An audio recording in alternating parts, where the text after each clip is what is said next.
Sentí la roca ceder una fracción de segundo antes de que todo ocurriera. Fue un susurro casi imperceptible, una vibración tenue bajo la palma de mi mano, una advertencia que mi cerebro no alcanzó a procesar. Y entonces, el mundo estalló en estruendo y dolor. Me llamo Gleb Storoshev, tengo 34 años, y los últimos 12 años de mi vida han estado intrínsecamente ligados a las montañas. Los Dolomitas siempre han sido un lugar especial para mí, majestuosos, imponentes, con sus características rocas de color gris pálido que al atardecer adquieren un increíble tono rosado. Los lugareños llaman a este fenómeno enrosadira, el resplandor alpino. Precisamente por este mágico espectáculo era por lo que planeaba ascender a la cima de la Cima Grande para hacer una serie de fotografías para mi nuevo proyecto. La ruta no presentaba una dificultad técnica particular para un alpinista de mi nivel. Categoría de dificultad 4+ según la escala internacional UIAA. Ascendía en solitario, lo que muchos consideran un riesgo injustificado, pero para mí era una forma de meditación, una oportunidad para estar a solas conmigo mismo y con las montañas. Los 2 primeros días de la ascensión transcurrieron a la perfección. Me movía a buen ritmo, el tiempo acompañaba y el equipo funcionaba impecablemente. Mi teléfono satelital Iridium captaba la señal sin problemas, lo que me permitía enviar mensajes de seguimiento diarios a mi amigo Mark, quien rastreaba mi ruta desde Bolzano. El navegador GPS indicaba mi posición con exactitud y el pronóstico meteorológico prometía condiciones estables para los próximos 4 días. Al tercer día, todo cambió. Me desperté en mi tienda colgante, asegurada a una cornisa rocosa a una altitud de aproximadamente 2.700 metros, e inmediatamente sentí que algo no iba bien. El aire se había vuelto pesado, electrizante. Sobre la cresta occidental se acumulaban nubes oscuras, señal de un ciclón inminente que no estaba previsto en el pronóstico. Al revisar el informe meteorológico en mi dispositivo satelital, descubrí una advertencia urgente.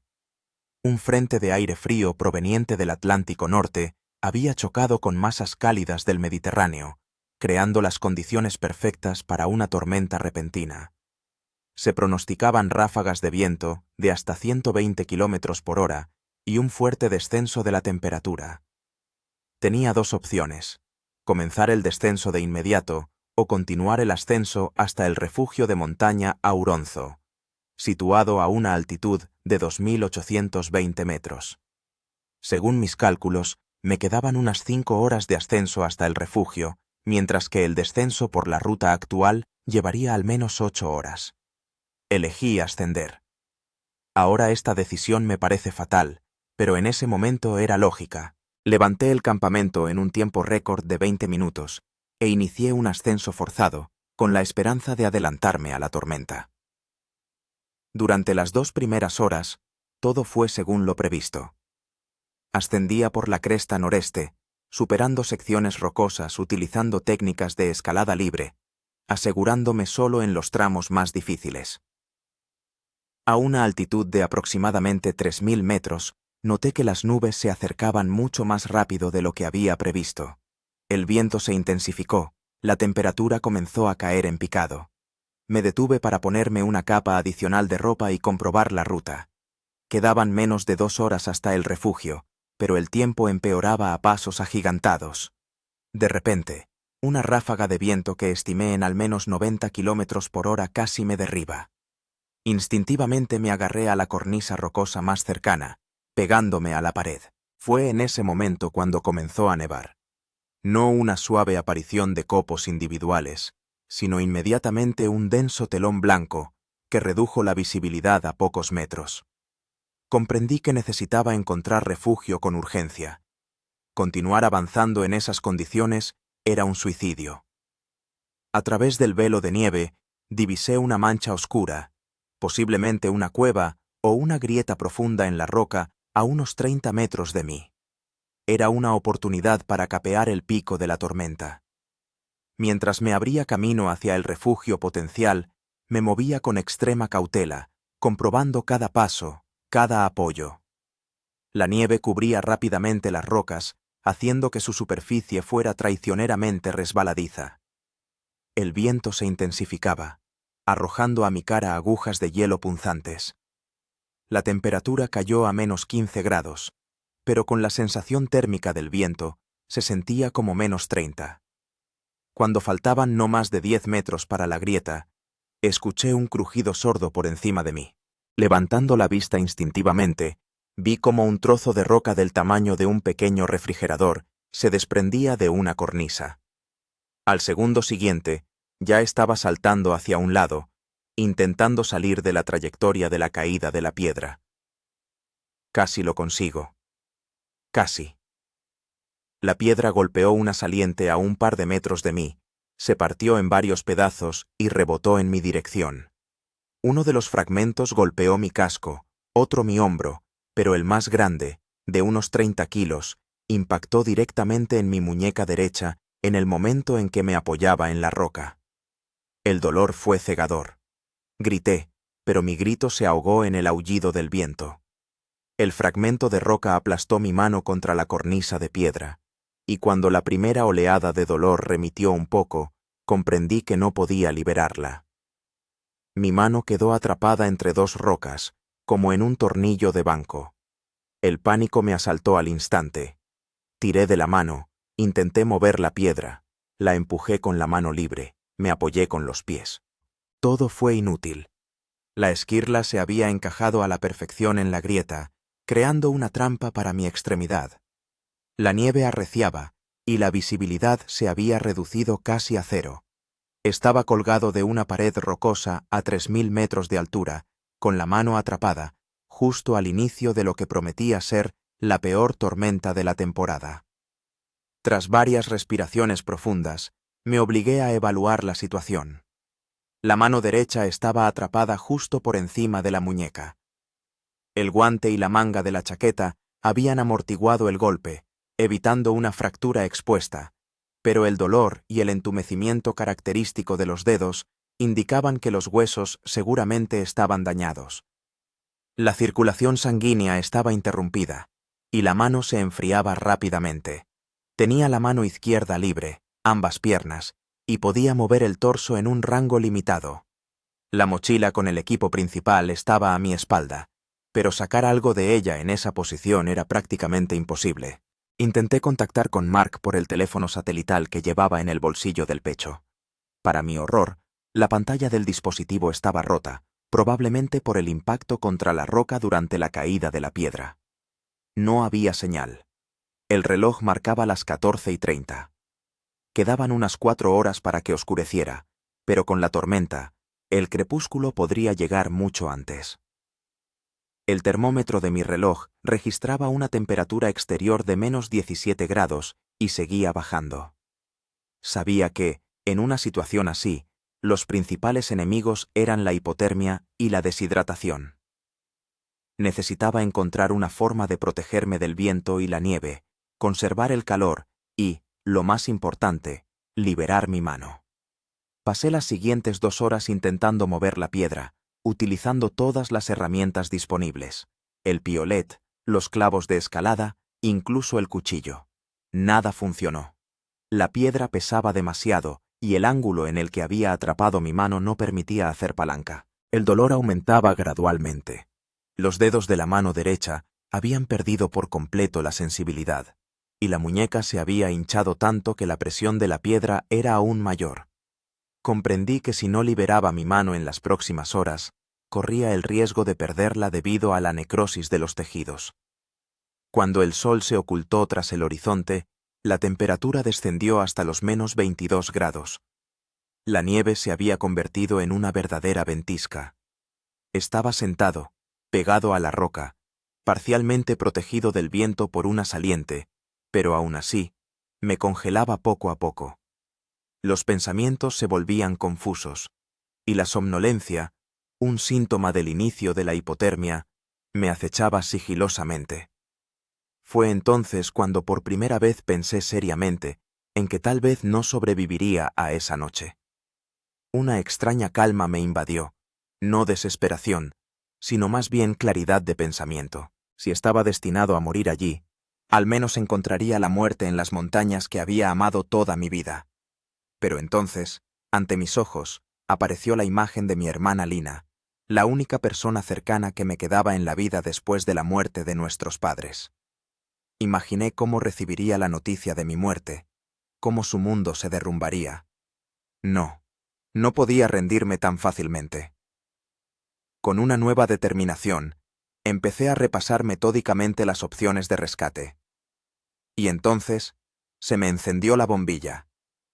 La solución había estado literalmente delante de mis narices todo el tiempo.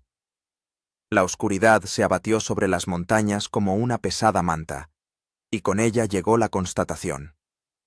Mi única esperanza era sobrevivir hasta la mañana y esperar a que mejorara el tiempo. Pero para ello, necesitaba crear al menos un mínimo refugio.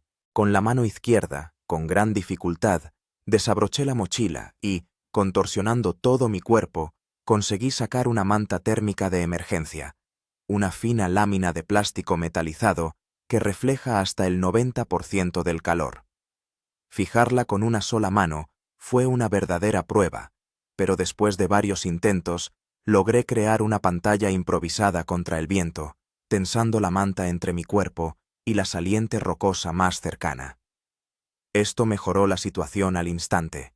El viento ya no me calaba hasta los huesos, y el calor de mi cuerpo empezó a acumularse en el pequeño espacio. El siguiente objetivo era alcanzar las reservas de agua y comida.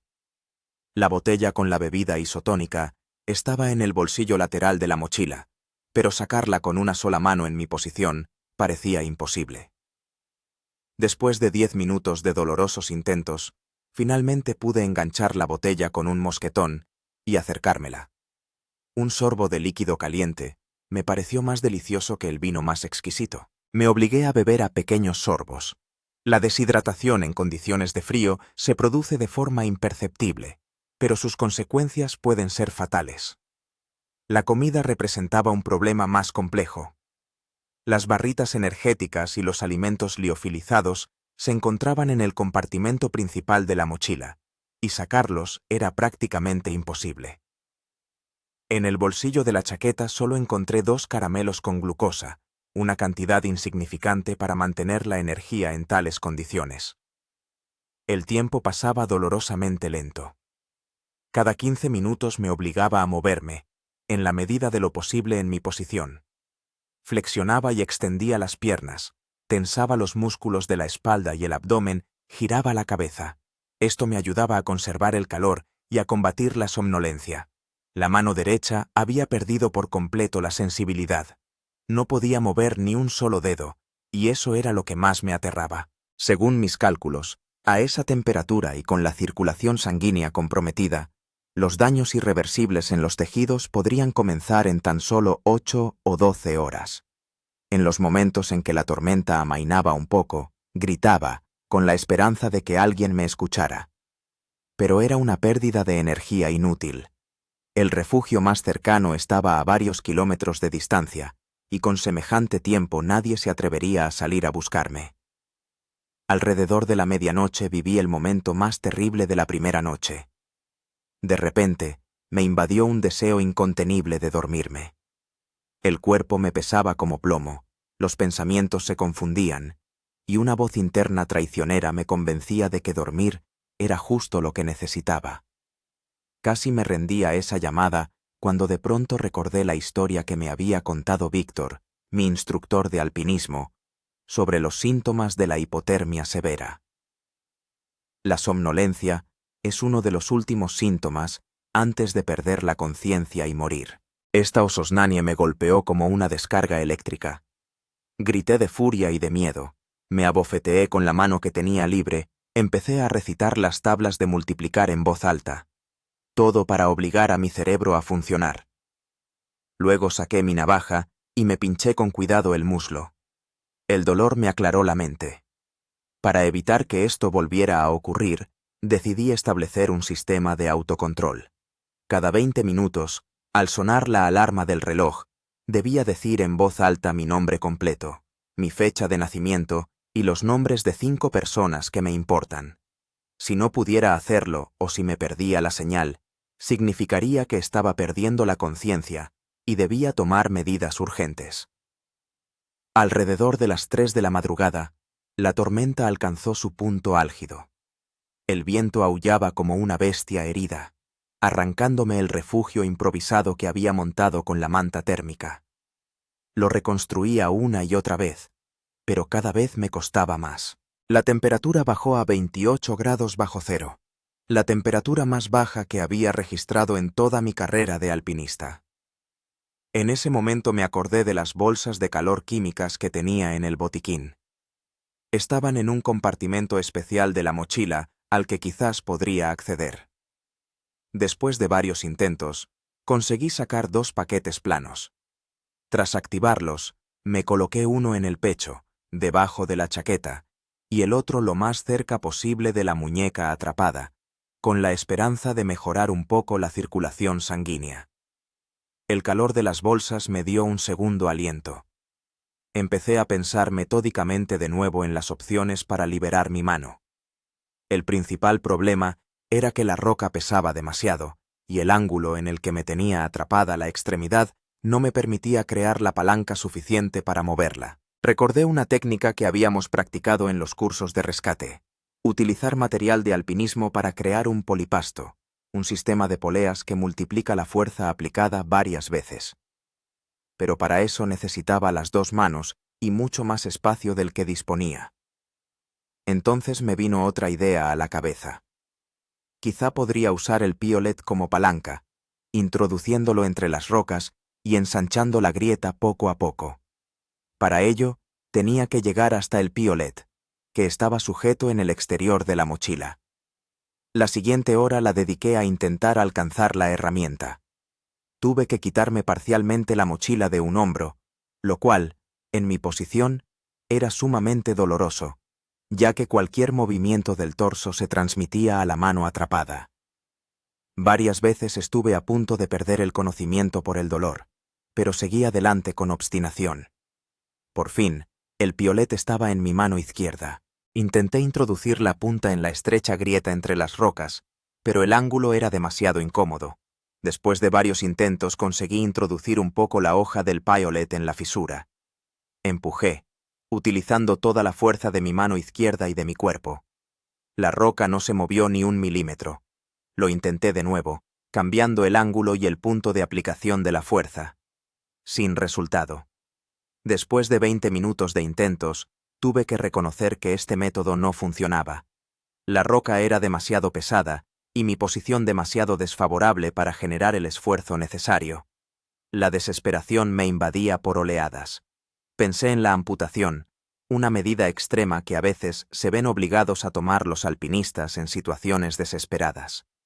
Tenía una navaja afilada, pero dudaba de que pudiera realizar semejante operación yo solo, con una mano, sin conocimientos médicos. Además, la probabilidad de morir desangrado o de contraer una infección era demasiado alta. A las 5 de la mañana estaba exhausto física y mentalmente. Las bolsas de calor químicas se habían enfriado, la manta térmica se había roto varias veces y ahora se mantenía unida prácticamente de milagro. Tiritaba de frío, los dientes me castañeteaban con tanta fuerza que temía romperlos. Y entonces vi el primer rayo de esperanza. La tormenta empezaba a amainar. La nevada se hizo más ligera, las ráfagas de viento eran menos frecuentes y no tan fuertes. En el este, tras una densa cortina de nubes, apareció una tenue mancha de luz. Se acercaba el amanecer. Sabía que esto no significaba que estuviera a salvo. Me esperaba otro día de lucha por la vida, y mi situación seguía siendo crítica. Pero el simple hecho de haber sobrevivido a esa noche me daba fuerzas para seguir luchando. Con los primeros rayos del sol, por fin pude evaluar completamente mi situación. La nieve me llegaba casi hasta la cintura. La mano derecha estaba atrapada entre 2 piedras, la roca principal y un fragmento de unos 30 kilogramos. La muñeca estaba hinchada y había adquirido un tono amoratado, casi negro. Los dedos no se movían y estaban pálidos como la muerte. La temperatura había subido hasta los 15 grados bajo cero, una temperatura todavía peligrosamente baja, pero ya no mortal. La visibilidad había mejorado hasta varios cientos de metros, y podía distinguir las siluetas de las rocas circundantes. Comprendía que, con la salida del sol, tenía una oportunidad. Si el tiempo seguía mejorando, tal vez otros alpinistas o equipos de rescate me verían. Pero para ello, necesitaba enviar una señal. En mi equipo llevaba una linterna de señales con modo estroboscópico y un silbato. Decidí utilizarlos, alternando señales luminosas y sonoras cada 15 minutos, para ahorrar batería y conservar mis propias fuerzas. El primer día de mi encierro en esta trampa de montaña había comenzado, y estaba decidido a hacer todo lo posible para que no fuera el último. Hacia el mediodía del segundo día, el sol había disipado por completo las nubes, y las Dolomitas se presentaban ante mí en toda su agreste magnificencia. En otra situación, habría admirado esta belleza, pero ahora solo podía pensar en cómo sobrevivir. La noche en condiciones extremas me había agotado. Sentía una gran debilidad, mareos y náuseas, los síntomas clásicos de la hipotermia y la deshidratación. Mis reservas de agua estaban llegando a su fin y aún no había podido acceder a la comida. La mano derecha se había convertido en una fuente de dolor constante y palpitante. La hinchazón había aumentado y la piel había adquirido un siniestro tono azul negruzco. Comprendía que la necrosis de los tejidos ya había comenzado y que el tiempo apremiaba. En ese momento, tomé la decisión más difícil de mi vida. Saqué mi navaja, una hoja suiza de calidad con una hoja de acero inoxidable de unos 10 centímetros de largo. En condiciones normales, la utilizaba para preparar comida y hacer pequeñas reparaciones en el equipo. Ahora, podría convertirse en la herramienta de mi salvación, o mi perdición. Amputarse la propia extremidad es una decisión que no se puede tomar a la ligera. Pasé casi una hora sopesando todos los pros y los contras. Por un lado, me daba la oportunidad de liberarme e intentar descender hasta el refugio más cercano o, al menos, encontrar un lugar más protegido. Por otro, el riesgo de morir por pérdida de sangre o shock era extremadamente alto. En mi botiquín tenía analgésicos, 2 ampollas de ketanov y varias pastillas de ibuprofeno. Tenía un torniquete, vendas estériles, antiséptico. Pero todo esto era catastróficamente insuficiente para una operación tan seria. Recordé la historia de Aaron Ralston, el alpinista estadounidense que, en 2003, se amputó la propia mano con una navaja roma tras quedar atrapado en un cañón en Utah. Sobrevivió, y pudo llegar por sus propios medios hasta la gente. Pero su situación era diferente a la mía. Se encontraba a mucha menos altitud, en condiciones más cálidas, y la civilización estaba significativamente más cerca. Mientras reflexionaba, el sol alcanzó su punto más alto, y noté que la nieve a mi alrededor comenzaba a derretirse. Esto me dio una nueva idea. Tal vez podría utilizar el calor para derretir el hielo entre las piedras y facilitar la liberación de la mano. Tenía un hornillo de gas en la mochila. Si conseguía alcanzarlo, podría dirigir la llama hacia el hielo que se había formado alrededor de la mano atrapada. Era un plan arriesgado. Existía el peligro de sufrir quemaduras, pero aún así parecía menos extremo que la amputación.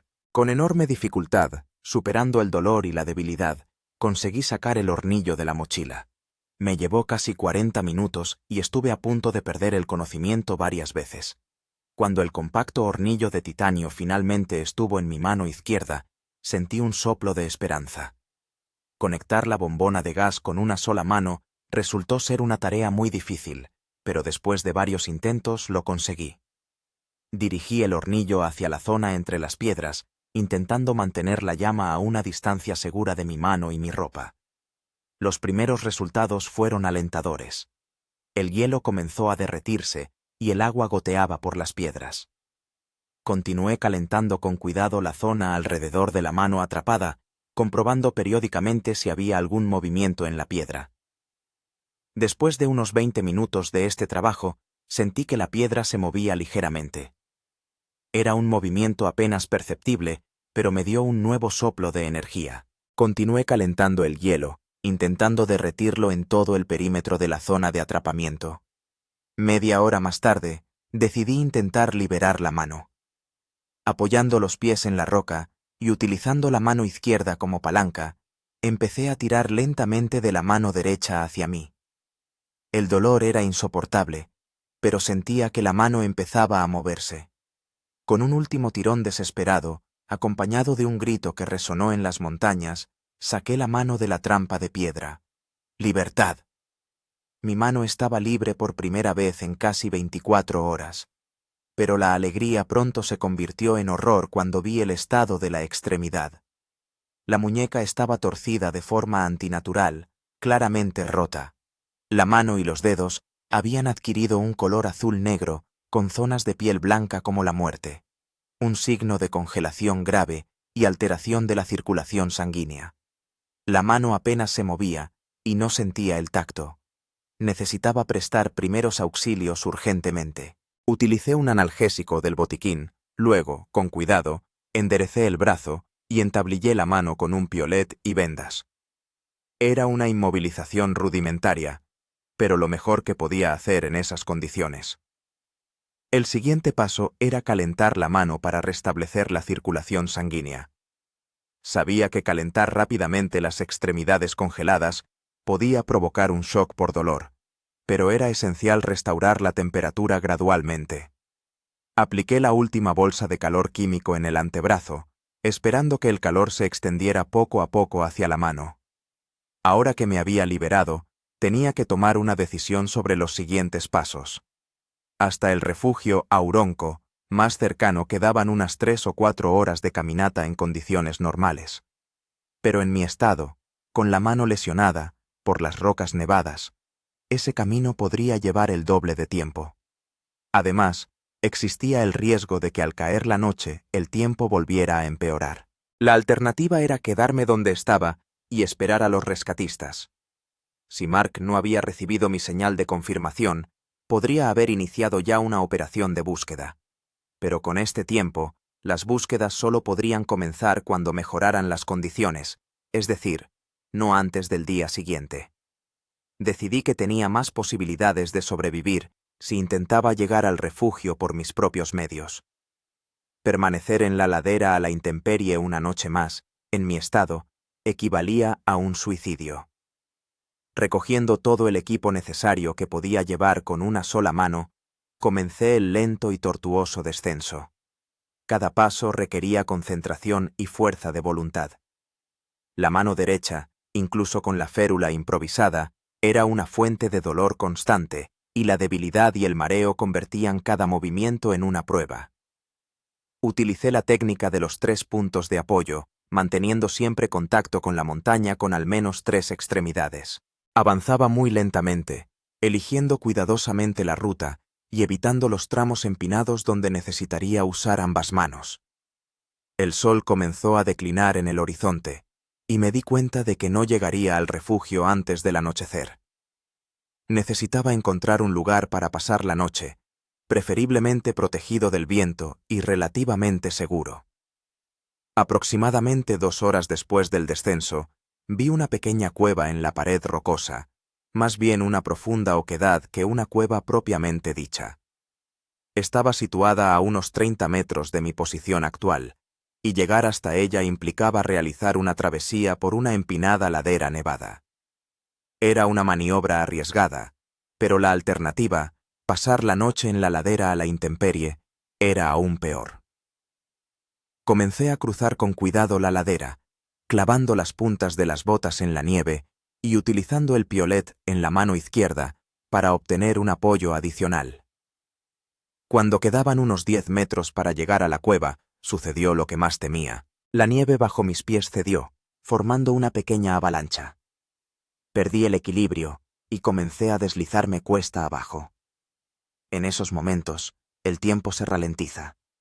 Recuerdo cada segundo de esa caída con una claridad cristalina.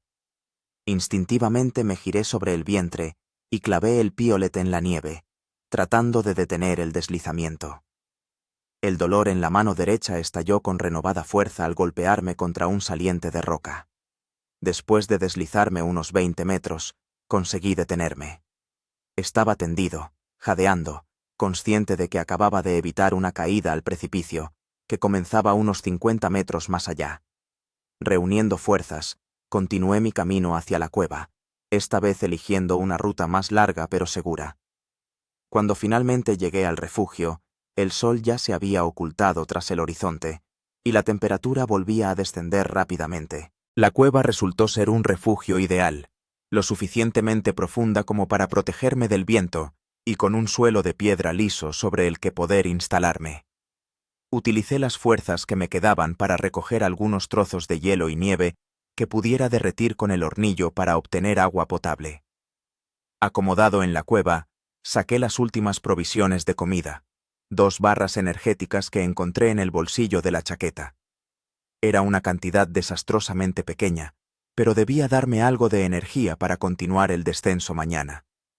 La noche prometía ser fría, pero no tan extrema como la anterior. Improvisé una cama rudimentaria con la mochila y los restos de una manta térmica. Luego tomé otra dosis de analgésico e intenté dormirme. El sueño no llegaba. El dolor en la mano palpitaba con cada latido del corazón, y los pensamientos sobre el futuro me impedían relajarme. Pensaba en mi hermana Lina, en cómo reaccionaría si no volvía, en los proyectos que no había tenido tiempo de terminar, en las montañas que no había tenido tiempo de conquistar. En un momento dado, empecé a hablar solo en voz alta, una técnica que utilizaba en ascensiones especialmente difíciles.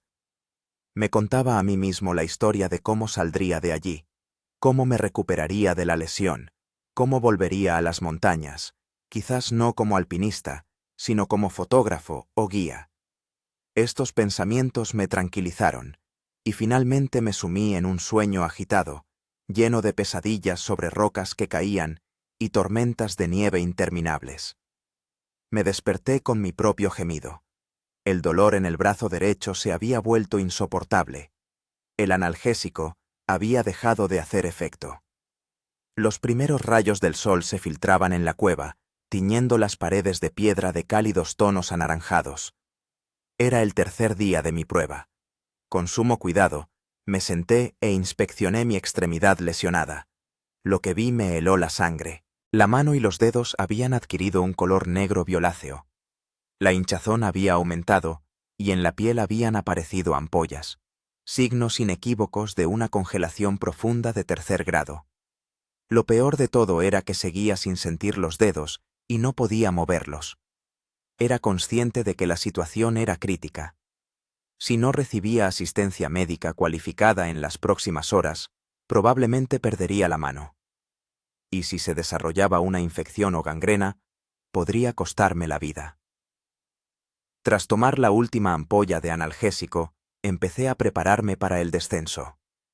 Según mis cálculos, hasta el refugio Auronzo quedaban unos 6 o 7 kilómetros en línea recta, pero teniendo en cuenta el relieve y mi estado, el camino podría llevarme todo el día. Me comí la última barrita energética, bebí los restos de agua y reempaqueté la mochila para llevar solo lo imprescindible. Dejé todo el equipo innecesario: cuerdas, clavos de roca, ropa extra, en la cueva para aligerar la carga al máximo. Al salir del refugio, me impresionó la belleza del paisaje circundante. Las Dolomitas resplandecían bajo el sol de la mañana, la nieve brillaba con millones de cristales y el cielo era diáfano, sin una sola nube. Aquella belleza me dio fuerzas. No podía morir en un lugar tan hermoso. El descenso comenzó relativamente bien. Elegí una ruta a través de un amplio corredor que conducía al valle donde se encontraba el refugio. La nieve estaba lo suficientemente compacta como para soportar mi peso, pero no tan dura como para ser resbaladiza. Me movía lentamente, dando unos 20 o 30 pasos, y luego me detenía para descansar. Después de 2 horas de descenso de este tipo, había recorrido aproximadamente 1,5 kilómetros, una nimiedad en condiciones normales, pero un logro significativo en mi estado. Sin embargo, Con cada paso sentía cómo las fuerzas me abandonaban. El hambre, la sed y el dolor agotaban mi organismo más rápido de lo que había previsto. Alrededor del mediodía me topé con un obstáculo importante, una sección rocosa escarpada de unos 15 metros de altura que era imposible de sortear. En condiciones normales, habría descendido por ella con una cuerda de seguridad en cuestión de minutos, pero con un solo brazo funcional parecía una tarea imposible. Tras examinar cuidadosamente la roca, observé una estrecha grieta que podía servir de escalera natural. Era lo suficientemente ancha como para que cupiera mi pie, y tenía multitud de salientes a los que podía agarrarme con la mano izquierda. Empecé el descenso, moviéndome con extrema precaución, comprobando constantemente cada apoyo. Mantenía el brazo derecho pegado al pecho, intentando protegerlo de los golpes. Cada movimiento iba acompañado de una ola de dolor, pero seguí descendiendo, concentrándome en cada paso. Cuando quedaban unos 3 metros para llegar al suelo, se produjo la catástrofe. La piedra a la que me sujetaba con la mano izquierda se desprendió de repente y perdí el equilibrio. Instintivamente intenté agarrarme a algo con la mano derecha, olvidando su estado. Fue lo peor que pude hacer. Caí, aterrizando sobre la espalda y el costado derecho. El golpe me sacó todo el aire, y el dolor en el brazo lesionado fue tan intenso que vi manchas negras. Me quedé tumbado, incapaz de moverme, luchando contra las náuseas y el mareo. No sé cuánto tiempo pasé en ese estado, quizás unos minutos, quizás media hora. Cuando recuperé la consciencia, intenté levantarme con cuidado. Afortunadamente, no había sufrido nuevas lesiones graves en la caída. Algunos hematomas y rasguños, pero nada roto.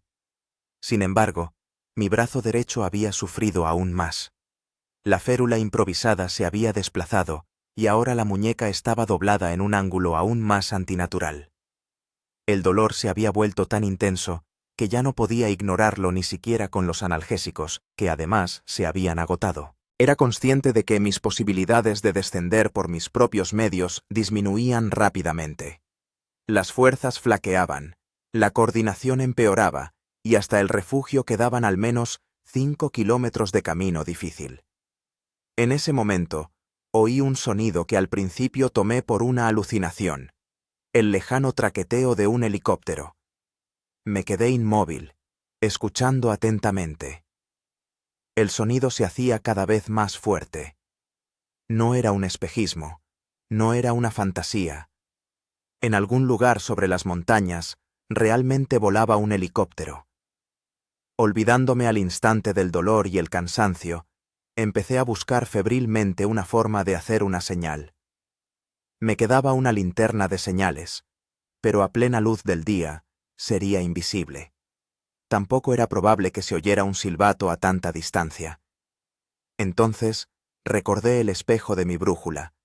Era pequeño, pero si lo orientaba correctamente, el reflejo del sol podía ser visto desde el aire. Saqué la brújula y empecé a enviar señales de SOS, dirigiendo los destellos de sol hacia el helicóptero que se acercaba.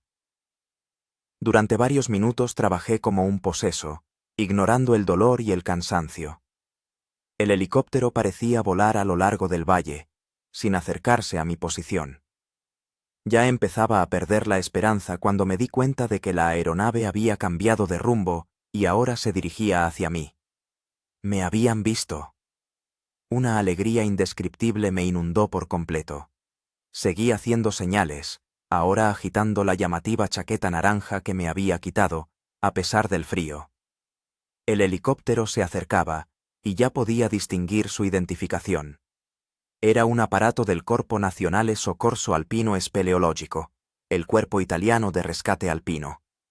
Sobrevolaron mi posición, evidentemente evaluando la posibilidad de aterrizar o descender a un rescatador. El lugar donde me encontraba era relativamente llano, pero estaba rodeado de altas rocas, lo que hacía que el aterrizaje fuera arriesgado. El helicóptero se quedó suspendido a unos 30 metros del suelo, y vi cómo descendía un rescatador en una eslinga. Cuando el hombre con el mono rojo chillón tocó tierra a pocos metros de mí, sentí que los ojos se me llenaban de lágrimas. El rescatador se acercó rápidamente, se presentó en inglés, se llamaba Mateo, y comenzó a evaluar mi estado con profesionalidad. Al ver mi mano, frunció el ceño y se comunicó inmediatamente con el helicóptero por radio. Después me explicó que me llevarían urgentemente al hospital de Bolzano, donde había una unidad especializada en el tratamiento de congelaciones y traumatismos. Mateo colocó con rapidez y pericia una nueva férula en mi mano, me administró algún analgésico y me ayudó a ponerme un arnés especial para la evacuación. Durante todo el tiempo me habló, me hizo preguntas sobre cómo me sentía, cuánto tiempo llevaba en la montaña y cuánto tiempo había estado mi mano atrapada. Cuando la preparación estuvo terminada, Mateo dio la señal al piloto y a ambos nos empezaron a izar a bordo del helicóptero. El ascenso fue rápido y suave. Obviamente, eran profesionales de la más alta categoría. En el interior me recibió una enfermera que inmediatamente me conectó una vía intravenosa con suero salino para combatir la deshidratación y me administró otra dosis de analgésico. Examinó mi mano con más detenimiento y le dijo algo al piloto en italiano. A juzgar por el aumento de velocidad del helicóptero, las noticias no eran muy buenas. Mateo me explicó que mi amigo Mark había dado la voz de alarma hacía 2 días, cuando no me había puesto en contacto con él a la hora prevista. La búsqueda comenzó de inmediato, pero debido a una tormenta, los helicópteros no pudieron despegar. Los grupos terrestres también tenían restringida la movilidad debido al riesgo de avalanchas. Solo esta mañana, cuando el tiempo mejoró, pudieron iniciar una búsqueda a gran escala. Mi señal con el espejo la detectaron por casualidad. Uno de los rescatadores vio el reflejo cuando regresaban a la base después de otro vuelo de búsqueda infructuoso. Me quedé de piedra con esa información. Si no hubiera sido por esa casualidad, si no hubiera sido por ese rescatador con vista de lince, podría no haber salido con vida de las montañas. El vuelo hasta Bolzano duró unos 30 minutos.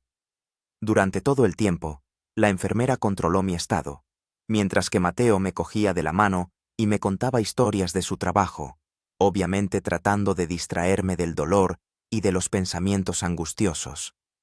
Cuando el helicóptero aterrizó en la azotea del hospital, ya me esperaba un equipo de médicos. Rápidamente me trasladaron a una camilla y se apresuraron a llevarme al quirófano. Lo último que recuerdo antes de que la anestesia me sumiera en una bendita oscuridad es el rostro de una joven cirujana que me dijo con seguridad en un buen inglés: «Haremos todo lo posible para salvar su mano. Está usted en buenas manos». Volví en mí lentamente, como si emergiera de un lago profundo y oscuro. El primero en regresar fue el oído, el pitido constante de los monitores médicos, las voces apagadas del personal, el zumbido del sistema de ventilación. Luego llegaron los olores: antiséptico, plástico estéril, un ligero aroma a café procedente de algún lugar del pasillo. Y, finalmente, pude abrir los ojos. Techo blanco, luces fluorescentes, un gotero junto a la cama. Me encontraba en la unidad de cuidados intensivos del hospital de Bolzano. El reloj de la pared marcaba las 7:30 de la tarde. Había pasado unas 4 horas en el quirófano. Al intentar moverme, descubrí que mi mano derecha estaba completamente inmovilizada y elevada en una suspensión especial. Estaba envuelta en múltiples capas de vendas, de las que asomaban tubos de drenaje. El dolor estaba atenuado por fuertes analgésicos, pero aún así sentía pulsaciones en la extremidad. Al notar que había despertado, una enfermera se acercó a la cama y me preguntó algo en italiano. Al ver mi cara de incomprensión, cambió al inglés. «¿Cómo se siente? ¿Necesita más analgésico?». Intenté responder, pero de mi garganta reseca solo salió un susurro ronco. La enfermera me ayudó a beber un poco de agua con una pajita y pude balbucear: «Mi mano. ¿Qué le pasa?». «El doctor Rossi vendrá en breve y se lo explicará todo. Ha logrado conservar la mano, pero necesitará un tratamiento prolongado», respondió con una sonrisa profesional en la que se apreciaba un alivio. Al cabo de unos minutos entró en la habitación la misma cirujana que había visto antes de la operación. Se presentó como la doctora Alessandra Rossi, especialista en tratamiento de congelaciones y cirugía reconstructiva. Señor Storoshev, es usted un hombre muy afortunado, comenzó, echando un vistazo a mi historial. Unas pocas horas más y no habríamos podido salvarle la mano. Los daños eran muy graves. La doctora Rossi me explicó que me habían realizado una operación compleja que había incluido la restauración del flujo sanguíneo en la mano, la fijación de los huesos rotos de la muñeca y la eliminación de tejidos necrosados. También me habían administrado potentes antibióticos para prevenir infecciones y medicamentos que mejoraban la microcirculación sanguínea. Tiene usted múltiples fracturas de muñeca, una congelación severa de tercer grado en los dedos y la mano, así como un daño significativo en los tejidos blandos por aplastamiento. Continuó. Hemos hecho todo lo posible, pero debo advertirle, no podemos garantizar una recuperación total de la función de la mano. Requerirá una rehabilitación prolongada, posiblemente varias operaciones más. La escuchaba, y una extraña calma me invadía. Después de todo lo que había pasado, la mera posibilidad de conservar la mano me parecía un milagro. Le pregunté por el pronóstico. Si todo va bien, podrá usar la mano para la mayoría de las tareas cotidianas. Pero la recuperación completa de la fuerza y la movilidad dependerá de muchos factores, incluyendo su propia determinación y el trabajo durante la rehabilitación, respondió la doctora Rossi con honestidad. Volver al alpinismo al nivel de antes, lo más probable, será imposible.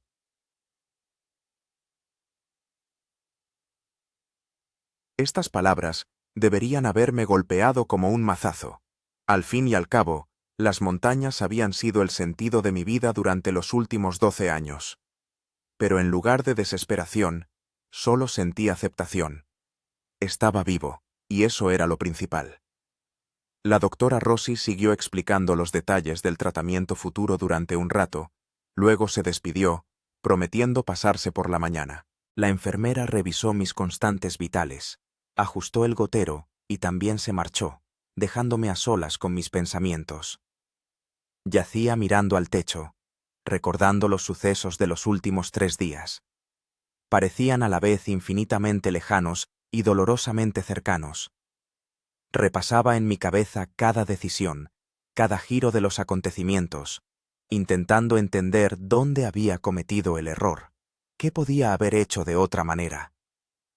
¿Podía haber previsto la repentina tormenta? ¿Debería haber elegido el descenso en lugar de ascender al refugio? ¿Se podía haber evitado que la mano quedara atrapada en la trampa de piedra? Estas preguntas daban vueltas en mi cabeza, sin dejarme en paz.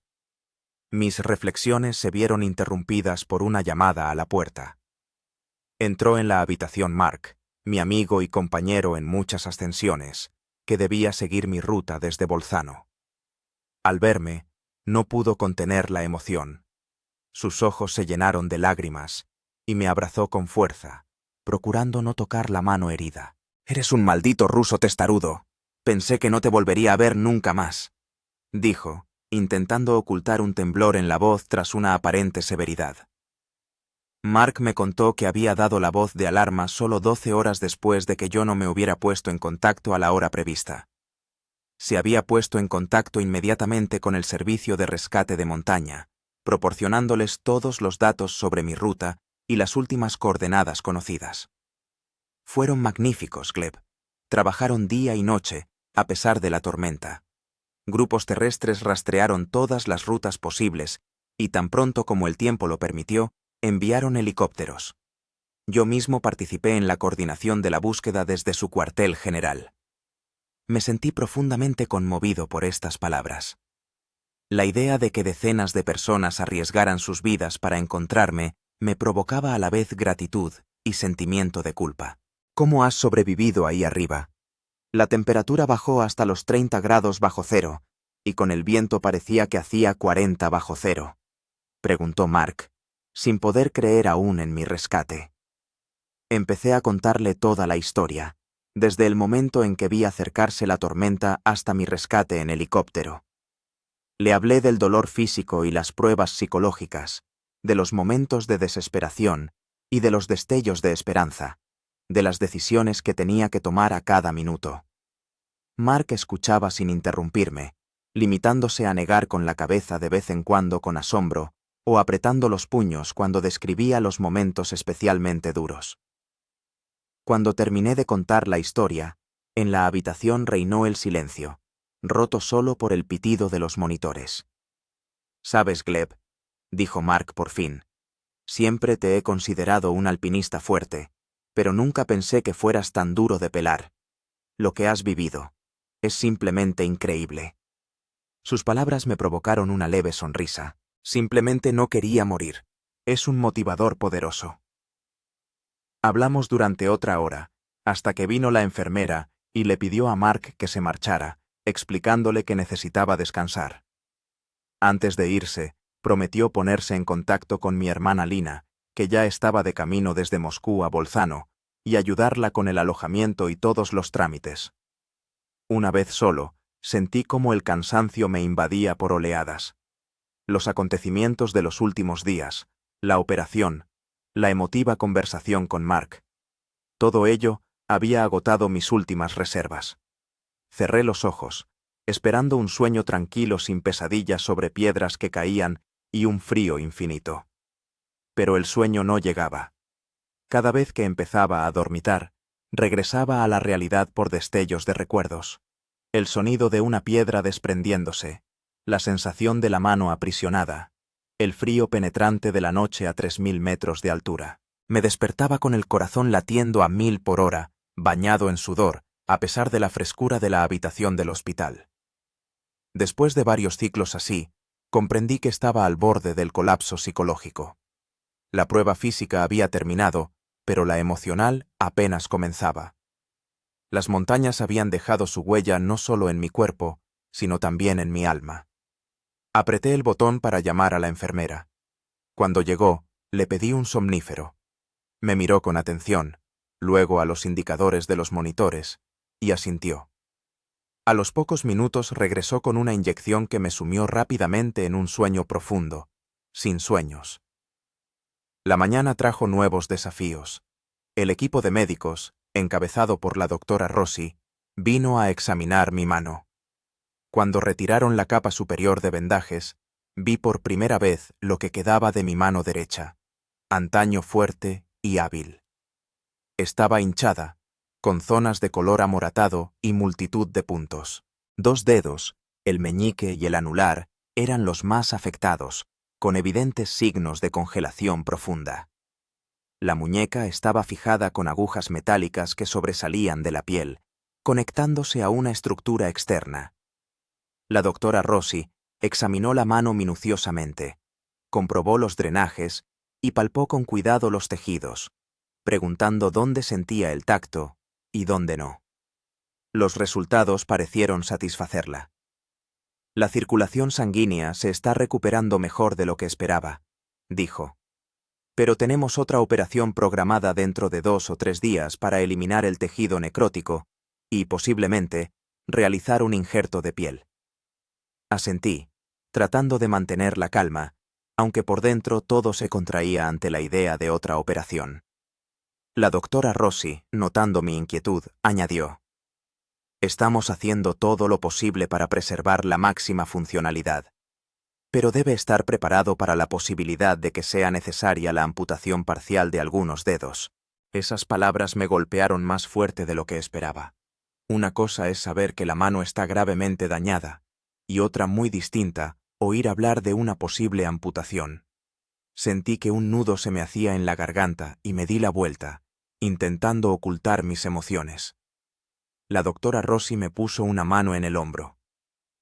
«Señor Storojev, entiendo que es difícil de oír, pero debe saber que el hecho de que haya sobrevivido en esas condiciones y haya logrado mantener la entereza ya habla de su increíble fuerza. Esa fuerza le ayudará también en la recuperación». Después de que los médicos se marcharan, permanecí tumbado durante mucho tiempo, mirando mi mano mutilada y tratando de aceptar la nueva realidad. El alpinismo no era solo mi pasatiempo, era un estilo de vida, una fuente de ingresos, una forma de autoexpresión. ¿Qué haría si no pudiera volver a las montañas? ¿En quién me convertiría sin esta parte esencial de mi identidad? Estos pensamientos fueron interrumpidos por la aparición del psicólogo, un joven llamado Paolo, que se especializaba en el trabajo con pacientes tras eventos traumáticos. Me explicó que el trastorno de estrés postraumático a menudo se desarrolla en personas que han vivido experiencias similares, y me propuso comenzar la terapia lo antes posible. Nuestra primera sesión fue difícil. Siempre me había considerado una persona fuerte, capaz de superar cualquier dificultad por sí solo. Abrirme a un desconocido, reconocer mis miedos y mi vulnerabilidad, era complicado. Pero gradualmente, bajo la suave pero persistente guía de Paolo, empecé a hablar de mis vivencias. Le conté sobre los momentos de absoluta desesperación en las montañas, sobre los pensamientos de autoamputación, sobre el miedo a morir solo. Hablé de las pesadillas que empezaron a perseguirme, de los ataques de pánico que llegaban por oleadas incluso en la segura habitación del hospital, del miedo al futuro sin la posibilidad de dedicarme a lo que amaba. Paolo escuchaba atentamente, a veces haciendo preguntas, a veces simplemente asintiendo. Al final de la sesión dijo: «Lo que siente es una reacción normal a una situación anormal. Su psique, como su cuerpo, ha sufrido un trauma. Y al igual que el cuerpo necesita tiempo para curarse, el alma necesita tiempo para recuperarse». Me explicó que en las próximas semanas y meses podría experimentar una amplia gama de emociones, desde la ira y la negación hasta la depresión profunda. Todos estos sentimientos son parte del proceso de curación, y es importante no reprimirlos, sino vivirlos y aceptarlos. Por la noche de ese mismo día, llegó mi hermana Lina. Al verla en la puerta de la habitación, sentí que algo se rompía dentro de mí. Todas las barreras, todas las paredes que había construido para protegerme de las emociones, se derrumbaron en un instante. Lloré por primera vez desde el rescate, no de dolor ni de miedo, sino de alivio y gratitud. Lina me abrazó, y estuvimos sentados en silencio durante mucho tiempo, simplemente abrazándonos. Ella era mi ancla, mi conexión con la vida normal, con el mundo fuera de las paredes del hospital y las cimas de las montañas. «Tenía tanto miedo de perderte», susurró finalmente. «Cuando Mark llamó y dijo que habías desaparecido en las montañas durante la tormenta, fueron los días más terribles de mi vida. Estuvimos hablando hasta altas horas de la noche. Lina me contaba sus angustias, cómo había rezado por mí, aunque nunca había sido religiosa. De cómo había hecho las maletas con tanta prisa que olvidó el pasaporte y se dio cuenta solo en el taxi de camino al aeropuerto. De cómo desconocidos en redes sociales la apoyaron cuando la noticia del alpinista ruso desaparecido se difundió por Internet. La escuchaba, y poco a poco fui comprendiendo que mi historia no terminaba en esa cama de hospital. Era solo un nuevo giro, un nuevo capítulo. Quizás ya no podría volver a conquistar 8000 ni a realizar las rutas más complejas. Pero las montañas no son solo ascensiones extremas, también son fotografía, escritura, enseñanza, asesoramiento a otros alpinistas. Con este pensamiento me quedé dormido, por primera vez en muchos días, tranquilo y sin pesadillas. 6 meses después, estaba de pie en una pequeña colina cerca de Bolzano, contemplando las majestuosas siluetas de los Dolomitas en el horizonte. El sol se ponía lentamente, tiñendo los picos de piedra caliza con ese característico tono rosado por el que una vez me había lanzado a mi última ascensión en solitario. La enrosadira, el resplandor alpino, se desplegaba ante mí en todo su esplendor. Levanté la mano derecha para ajustar el enfoque de mi cámara. El movimiento era torpe, limitado. Me faltaban 2 dedos, el meñique y la mitad del anular, amputados durante la segunda operación debido a los daños irreversibles causados por la congelación. La muñeca, Reconstruida con placas de titanio, tenía movilidad reducida y a menudo me dolía con los cambios de tiempo. Cicatrices de operaciones y quemaduras por congelación cubrían la piel, creando un relieve peculiar. Pero esa mano estaba viva. Podía sujetar la cámara, presionar el obturador, ajustar la configuración. Y ahora me ayudaba a capturar ese mismo momento por el que había arriesgado mi vida 6 meses atrás. Los últimos 6 meses habían sido los más difíciles de mi vida. 3 operaciones, semanas en el hospital, meses de rehabilitación. El dolor físico se mezclaba con traumas psicológicos, pesadillas, ataques de pánico, periodos de profunda depresión.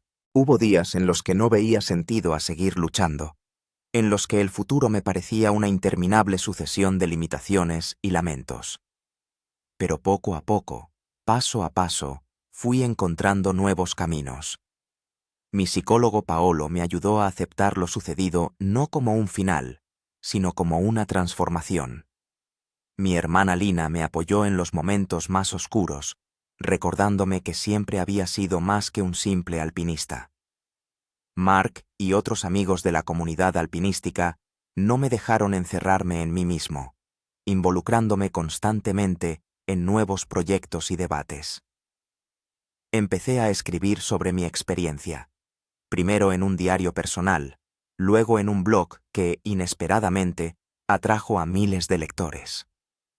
La gente me escribía diciendo que mi historia les había ayudado a superar sus propias dificultades, a encontrar fuerzas para seguir luchando en situaciones que parecían desesperadas.